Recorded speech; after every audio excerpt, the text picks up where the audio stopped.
क्या आप वेबफ्लो और वर्डप्रेस के बीच सही विकल्प चुनने में उलझन में हैं? इस वीडियो में हम दोनों प्लेटफॉर्म की ease of use, design, SEO, speed, pricing, customisation और ई कॉमर्स के आधार पर पूरी तुलना करेंगे। एक इस्तेमाल में आसानी, वर्डप्रेस प्लगइन्स के साथ ज्यादा कंट्रोल, लेकिन टेक्निकल स्किल्स जरूरी। Webflow no code visual builder, लेकिन शुरुआती सीखने की जरूरत।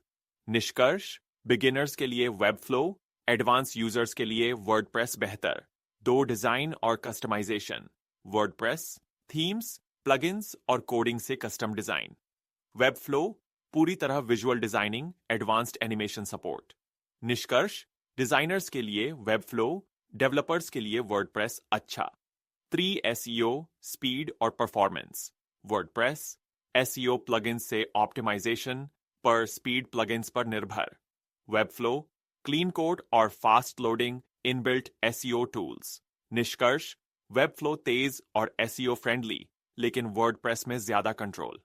चॉर प्राइसिंग और e commerce. WordPress free CMS, लेकिन होस्टिंग और प्लगइन्स का खर्च अलग।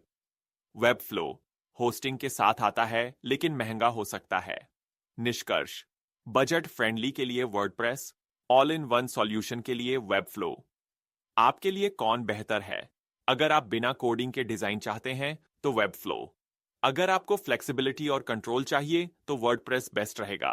वीडियो देखें, सही प्लेटफॉर्म चुनें और अपनी वेबसाइट बनाएं।